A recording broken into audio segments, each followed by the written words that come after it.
Well, here we are with Isaiah chapter 4. This is another continuation. So far, this is kind of one continuous revelation from chapter 2, 3, and 4, basically, and it's continuing on. If you're following along also as a comparison in the Book of Mormon, 2 Nephi chapter 14 is the comparison to Isaiah chapter 4, basically, if you want to look at those two. So let's get started here. Verse 1, and in that day, so remember, if you're just starting here, you probably want to watch the previous two videos for chapter 2 and 3 to get, this is the prophesied destruction. Not necessarily going to happen all at once, but this is like a culmination of all the destruction because of the wickedness of Israel that they're going to be going through, basically with Assyria, with Babylon, Rome, and so forth. So now here's verse 1. In that day 7 women shall take hold of one man, saying, we will eat our own bread and wear our own apparel, only let us be called by thy name to take away our reproach. So this is basically saying that there's going to be a very disproportionate amount of women to men in the city. 7 to 1 is what they're talking about in this verse. 7 women to every man. And if you read at the end of chapter 3, we realize that most of the men died in battles, fighting, probably civil wars amongst themselves, as well as fighting against other local nations and things. So the men are wiped out. There's a few men left. Now the women are going, we need a man in our life. Now you got to realize, okay, we can't judge these people by our standards today. We need to understand their standards and what was going on back then. In that day and age back then, women were not necessarily allowed to own things. In order for them to do things, they had to have a husband. So either they were unmarried, living in their father's house and being directed by their father, or the leader male person in their family, or they got married and now they moved to their husband's family and became a part of that family and were ruled by their husband. But if they were single, you were kind of left out of society. There wasn't a lot for you, basically. So for women, getting married was one of the best things you could do for yourself back then because of how the laws were structured. So again, we can debate all we want whether that's a good thing or a bad thing from our day and age and perspective, but it's more important that us understand where are they coming from in their day and age to understand what's happening, okay? So they're all saying, look, there's so many few men, I'm going to be a widow, which means I'm not going to have the same rights as other women and other people. I'm not going to have as many opportunities for wealth and success. I need a man. So, but the problem is there's only so many men going around. So for every one woman that gets married, there's 6 who are going to be out of luck. So they're saying, look, we just want your name. We just want to tell people we're married so legally we can get these benefits. In fact, it's interesting, it says here, we will eat our own bread and wear our own apparel.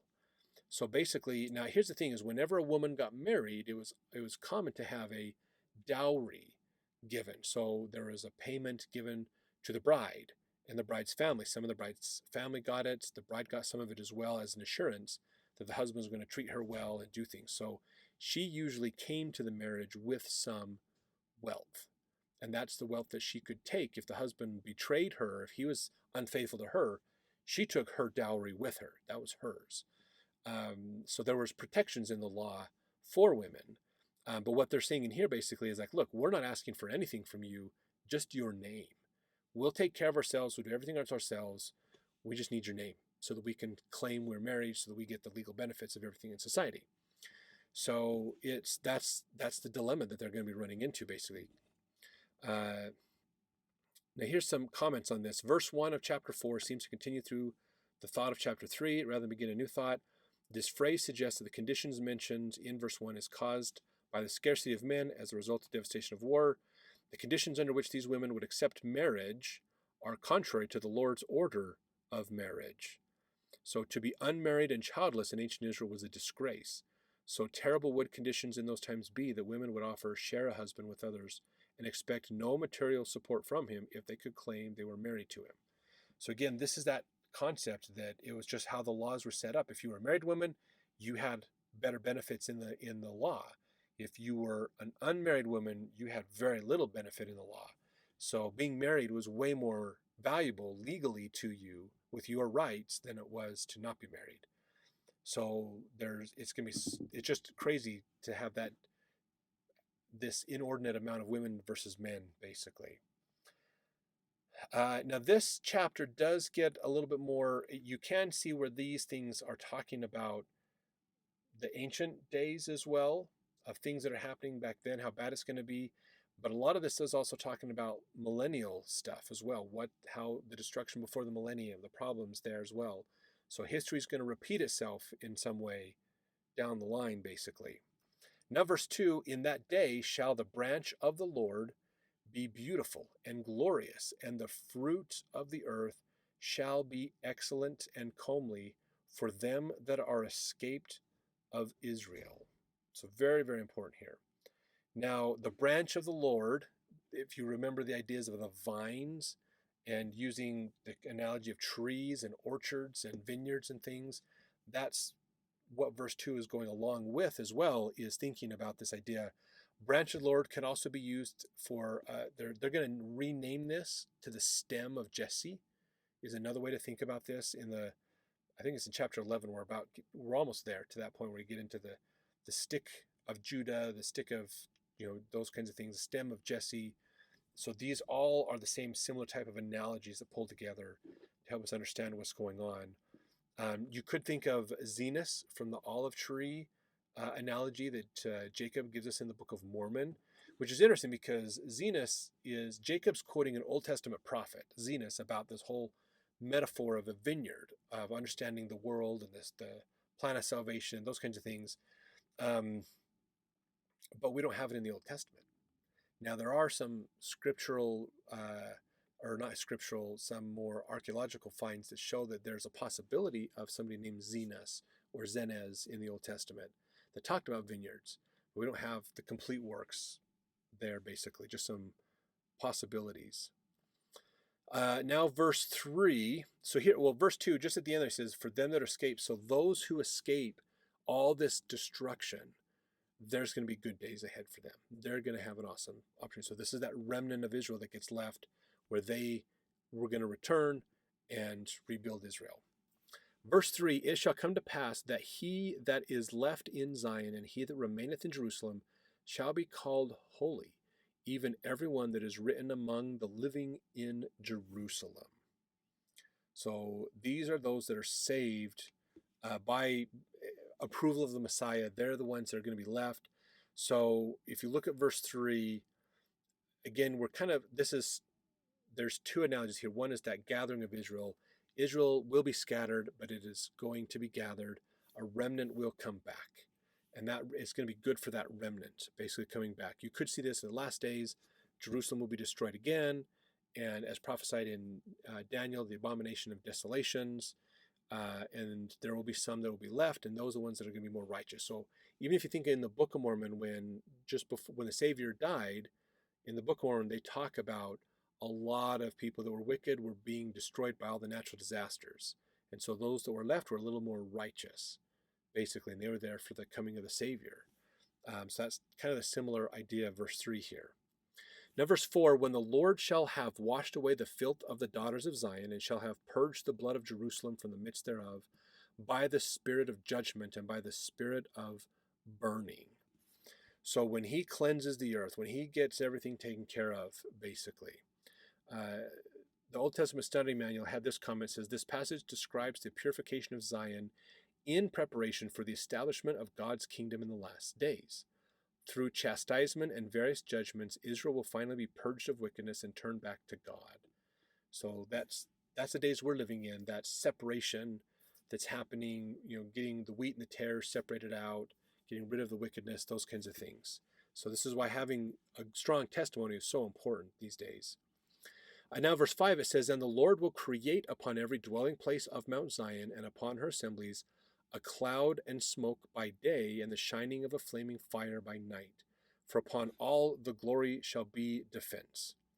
So when that happens, when the millennium happens, because this didn't necessarily happen back in the ancient days, but during the millennium, the city of Zion, Mount Zion, the place where the people will dwell, The righteous will be there. They'll be, if you remember during the Exodus in Genesis, they talk about how God was a cloud that covered them to help them, move and be protected and guided during the day, and a flaming fire by night to protect them and give them light to see at night and those kinds of things.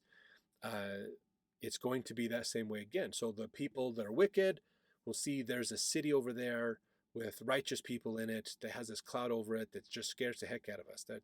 I'm not going near that. A big pillar of fire at night, I'm not going to deal with that. I'm really afraid of that place. So they're going to be afraid of Zion in the millennium, basically right at the end of the last days as we get into the millennium time. Verse 6, and there shall be a tabernacle for a shadow in the daytime from the heat, and for a place of refuge, and for a covert from storm and from rain. So in verse 6, this is something that's important. In fact, there's some commentary I have here. It says, in Doctrine and Covenants 45, 66 through 72, the sacred and protected status of Zion for the gathered Israel in the latter days is described. Now, Doctrine and Covenants 105, 31 through 32 speaks of how the glory of Zion shall be her defense.